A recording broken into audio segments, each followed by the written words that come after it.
आज है जुमे का दिन और आज के दिन हम भारतीय इंसान दुश्मन और मकरू कार्रवाइयों से पर्दा उठाते हैं। नाज़रीन, गुज़श्ता दिन चंद भारत के जो लिए बहुत एक मैं कहूँ कि खतरनाक खौफनाक गुजरे तो गलत नहीं होगा, क्योंकि भारत को हर जगह पर हमने देखा कि पिस्पाई का सामना करना पड़ा, लेकिन एक जगह उन्हें एक फ़ायदा भी हासिल हुआ। हालांकि मैं यह कहना चाहूँगी कि वो फ़ायदा छोटे अरसे के लिए, और इससे पाकिस्तान के अज़्म व हौसले और जुर्रत को कोई फ़र्क नहीं पड़ेगा। नाज़रीन, भारत ने पाकिस्तान के साथ चाइना का भी ज़मीनी हिस्सा हथियाने की पूरी कोशिश की, पूरा इरादा रखा, लेकिन चीनी अफवाज ने भारत को मुंह तोड़ जवाब दिया और गलवान वादी, जो कि चाइना और भारत के दरमियान लाइन ऑफ एक्चुअल कंट्रोल के नाम से सरहद पे वाक़ है, वहीं भारत के 20 फौजियों को जहन्नुम वासिल कर दिया। पहले तो भारतीय मीडिया ये राग अलापता रहा कि ये फ़ौजी निहत्ते थे, लेकिन बॉर्डर पर निहत्ते फ़ौजी, ये कोई बात समझ नहीं आ रही थी। बाद में जब दुनिया इस दावे पर सवाल उठाने लगी तो भारत के ऑफिशियल्स ने एतराफ़ कर लिया कि उन तमाम फ़ौजियों के पास हथियार मौजूद थे, लेकिन फिर भी चीनी फ़ौजियों से मुकाबला करने में मुकम्मल नाकाम रहे। कुछ हल्के इस पूरे मामले को भारत की जानिब से कश्मीर और उसकी हकीकी हैसियत तब्दील करने से भी जोड़ते दिखाई दे रहे थे, क्योंकि भारत ने इस आइनी तब्दीली से न सिर्फ पाकिस्तान बल्कि चीनी सरजमीन का कुछ हिस्सा भी अपनी सरजमीन के तौर पर जाहिर किया है, जो कि सरासर बैनुल-अक़वामी कवानीन की खिलाफ वर्जी है। लेकिन ये बात मज़ीद इस तरह परेशान कुन है कि एक मुल्क जो एक के बाद एक बैनुल-अक़वामी कवानीन की खिलाफ वर्जी कर रहा है, अक़वाम मुत्तहिदा सलामती कौंसिल की करारदादों को भी तस्लीम नहीं कर रहा है, किस तरह से उसे सलामती कौंसिल का रुकन बना दिया जाए। कराची, घोटकी और लाड़काना में धमाके हुए और कुछ सोशल मीडिया अकाउंट से उनकी जिम्मेदारी कबूल करने की अफवाहें भी आई हैं। अब इन जिम्मेदारियों का तयन तो सिक्योरिटी इदारे करेंगे, लेकिन इशारे जो भारतीय एजेंसी रॉ उसके स्लीपर सेल्स की जानिब भी जा रहे हैं। इस पर साले का खोपड़ी तोड़ साले का अपना असर रसूख पूरी दुनिया पे जिस तरह लेके आना चाहता है वो फाशिस्ट तरीका है। वो जो मुसलमानों के साथ, पूरे मुसलमान एक बहुत बड़ी अक़लियत है भारत में, उनके साथ जो सलूक रवा रखा है वो इंसानियत सोज़ है। जो उसके हमसायों से ताल्लुक़ है वो भी अच्छे नहीं हैं, और वो हर तरीके से हेजेमनी पे यकीन रखता है, चाहे वो श्रीलंका का हो, चाहे नेपाल हो, चाहे चाइना हो, चाहे पाकिस्तान हो, चाहे बांग्लादेश हो, चाहे मिज़ोरम की टेरिटरी हो। हर जगह आपको यही नज़र आएगा कि वो अपनी हेजेमनी चाहता है। ठीक है जी। भारत जो है वो एक कंटिन्यूसली एक थ्रेट है इस रीजन के लिए, और जब मैं कहता हूँ कि कंटिन्यूसली एक थ्रेट है, वो मैं इसलिए कहता हूँ कि जब आपकी वो चाइना हो, वो और बॉर्डर्स हो भारत के, वो अफ़गानिस्तान हो, वो बलूचिस्तान हो, वो पाकिस्तान के जो और बॉर्डर्स हैं वो ईरान की साइड पे हो, आपको इंडियन रॉ की, आपको हमेशा उनकी टेम्परिंग, उनकी इन्फेंटेशन और उनकी छेड़छाड़ लगी रहती है, और वो इन चीज़ों को एक्सप्लॉइट करते हैं अपने आप के लिए, अपने आप को मजबूत करने के लिए। लेकिन अनफॉर्चुनेट है कि वो बड़ा फॉर्चुनेट है कि हर दफ़ा वो एक्सपोज होते हैं, और पाकिस्तान और इस रीजन में बार बार उनको एक्सपोज करने में कामयाब हुआ है।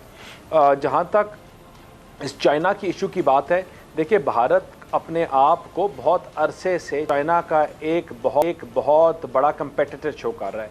वो अपने आप को शो कर रहा है कि मैं भी उतना ही मजबूत हूँ जितना चाइना मजबूत है, लेकिन अनफॉर्चुनेटली रियलिटी में आप कभी बॉम्बे या इनके और किसी शहरों के एयरपोर्ट में उतरे तो वहाँ से आपको पता चल जाता है इस मुल्क की क्या मजबूती है। और चाइना जो एक डेवलप्ड नेशन है, जो एक पाकिस्तान का एलाय है, जो पाकिस्तान का एक दोस्त है और हमेशा एक साथ स्ट्रेटेजिक लोकेशन में साथ खड़ा रहा, वो is way more stronger, way more strategically inlined. और जब उन्होंने वो हरकतें जो आप और अपने नेबरिंग मुल्कों के साथ करते रहे, तो उनको जब चाइना के साथ की तो मुंह की खानी पड़ी। और भारत इस डिस्ट्रिक्ट, इस रीजन में अपनी चौधराहट या अपने आप को जो अपना एक फसाड है उसको दिखाने के लिए उन्होंने ये हरकत की और उनको मुंह की खानी पड़ी।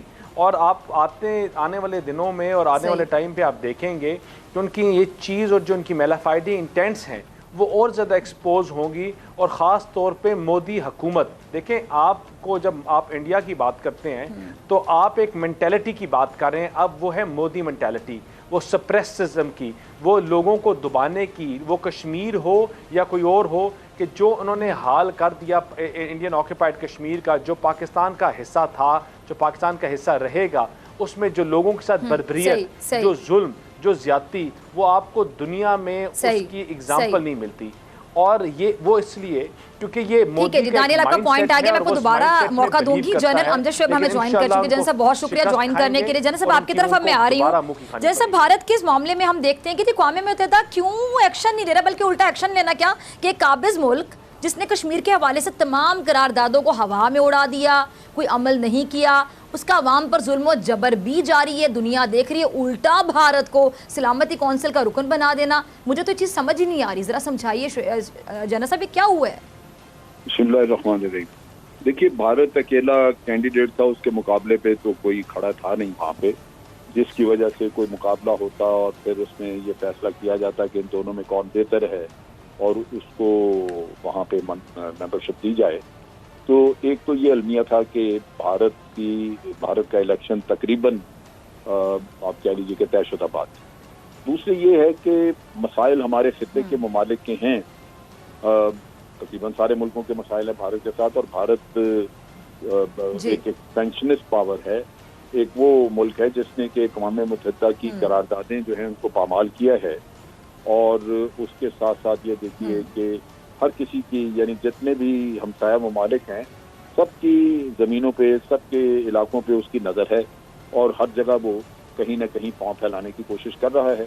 अब ये सारी चीज़ें मौजूद हैं, लेकिन चूंकि ये खित्ते के मुल्कों के मसाइल हैं और खित्ते के मुल्क खुद आपस में मुत्तहिद नहीं है, भारत ने इनको अकेले अकेले डील करके, जैसे सार्क में उन्होंने पाकिस्तान को अलहदा कर लिया और फिर नेपाल और इन लोगों को धमका के बांग्लादेश वगैरह इनको साथ कर लिया। ये वो चीजें थी जिनकी वजह से खित्ते से भी कोई आवाज उनके खिलाफ नहीं उठी। अब चीज ये है कि भारत मेंबर बन गया, और भारत के मेंबर बनने से पाकिस्तान के लिए कुछ चैलेंजेस होंगे। उसके साथ साथ ये है कि हमें वहाँ पे ये भी मौका होगा कि जब भारत सिक्योरिटी काउंसिल में बैठा नजर आए तो हम अपना नुक्ता नजर जो है वो पेश करें, और हम पे डिपेंड करेगा कि हम कितना इफेक्टिवली करते हैं। नुक्ता नजर से मुराद ये है कि भारत, अच्छा जनरल सॉरी मैं आपकी बात काट रही हूँ, ठीक है, नुक्ता नजर से मुराद भी जरा बताइएगा, साथ हमें चैलेंजेस की जो बात की वो भी बताइएगा, क्या हो सकते हैं, क्या नुकसान भी हो सकता है पाकिस्तान को। जाहिर बात है नरेंद्र मोदी, इनकी पॉलिसीज, आरएसएस की सोच, कौन वाकिफ नहीं है। उसमें हमने भारत का असल चेहरा दिखाना होगा और दुनिया को बार बार ये सवाल करना होगा कि क्या ऐसे मुल्क का वहाँ बैठना मुनासिब है जो इंसानी हकूक का बहुत बड़ा पामाल करने वाला हो, जिसके ऊपर अक़वाम मुत्तहिदा के इंसानी हकूक के अदारे जो हैं वो वहाँ पे कहें कि जनाब यहाँ कश्मीर में फैक्ट फाइंडिंग मिशन जाना चाहिए और भारत उनको इजाज़त ना देता हो। भारत जिसने कि कश्मीर के ऊपर अक़वाम मुत्तहिदा की तमाम करारदादों के खिलाफ काम किया, पामाल किया और यकतरफा यूनिलेटरल एक्शन देके और यूनियन टेरिटरीज बना दी उन मुतनाज़ा इलाकों को, क्या ऐसे मुल्क को जो अक़वाम मुत्तहिदा की करारदादों की वक़्त न रखता हो उसको मेंबरशिप मिलनी चाहिए यहाँ पे।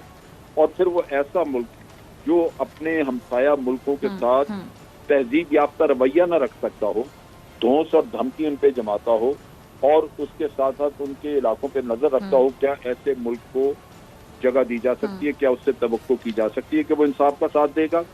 और फिर वो मुल्क जिसने जाबजा दहशतगर्दी फैलाई, वो पहले दहशतगर्दी करवाता रहा श्रीलंका में, फिर उसने, और श्रीलंका में तो चलती रही, अभी 25 साल चली, फिर बांग्लादेश जब अलहदा कराया ईस्ट पाकिस्तान तो बांग्लादेश बनाने में भी उसने ये दहशतगर्दी की जिसका मोतरफ खुद मोदी हुआ, और फिर पाकिस्तान में दहशतगर्दी के तो बेतहाशा सबूत है, इनकी बात कोई करे तब है।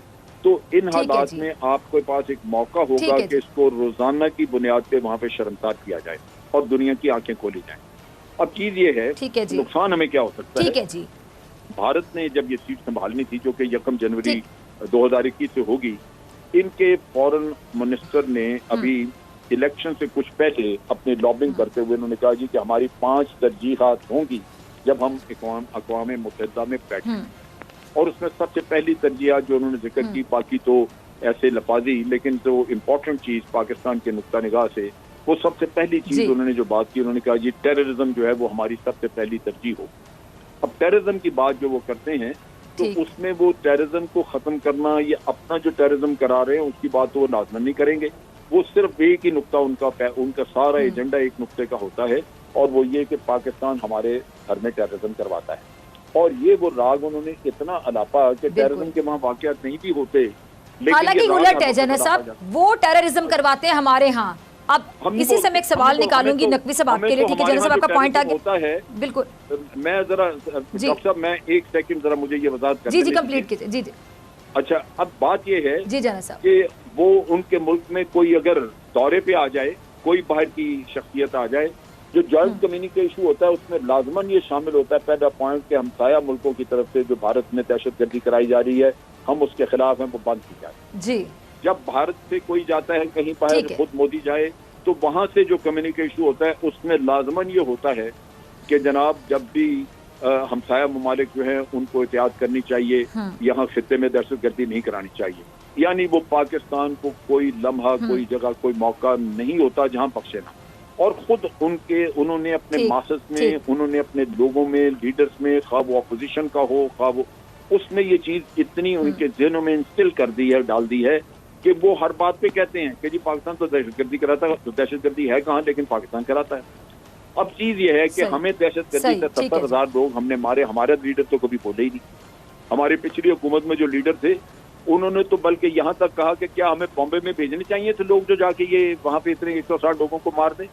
ये हमारे तो घर वाले हमें हमारे घर में बैठे बिल्कुल। जो हमें छुरी पीछे से घूमते थे, तो ये हमने तो ये भुगता।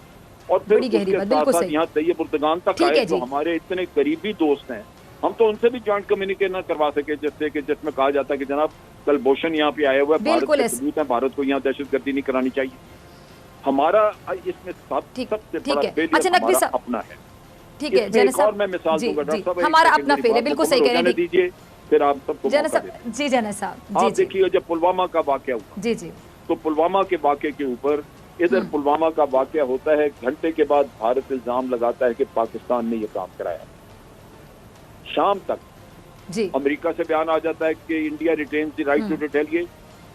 फ्रांस से राइट आ जाता ऐलान आ जाता है कि India retains the right to retaliate. Germany कह देता है, ऑस्ट्रेलिया कह देता है। किसी ने भारत से सबूत नहीं मांगा, क्योंकि उन्होंने ये तस्लीम किया हुआ, उनके ज़हन में मौजूद है कि अगर भारत में कोई दहशतगर्दी का वाक़या या कोई ऐसा धमाका हो जाता है तो पाकिस्तान कराता है। क्योंकि भारत ने इतना उन लोगों को ज़हन नशीन कराया जैसे बच्चा इम्तहान के लिए कोई चीज रट लेता है, ये इस तरह बात हुई। शाम तक ये ऐलान होकर किसी ने भारत से सबूत नहीं मांगा। जब आपके बालाकोट पे अटैक हुआ किसी ने उसकी मजम्मत तक नहीं की, सबने हमायत की। तो आज जब वजीर आजम कहते हैं ठीक कि ठीक जनाब भारत फॉल्स फ्लैग ऑपरेशन करेगा, तो मैं कहता हूं वो क्यों ना करे। वो इसलिए करेगा कि उसको तो इंटरनेशनल एक्सेप्टेबिलिटी उसके नैरेटिव की मौजूद है। उसको तो जो वो कहता है कि जनाब पाकिस्तान करता है, वो तो दुनिया ने पहले माना हुआ है। आपने क्या कोशिश की है उसको इस नैरेटिव को काउंटर करने की? आपने क्या बालाकोट के बाद दुनिया को बिल्कुल, बताया? यानी सोची समझी कि साजिश के दुनिया तहत से उन्होंने पूछा, पाकिस्तान का जो इमेज एक बनाया, सेकंड, आपने क्या पाकिस्तान दुनिया ने से कितना पूछा सोचा, कितना कि समझा आपके कि उस पास क्या गलत सबूत इमेज था? को आपने हमने कहा। सही कैसे करना है, जो कि गलत किया गया जानबूझ के भारत की जानिब।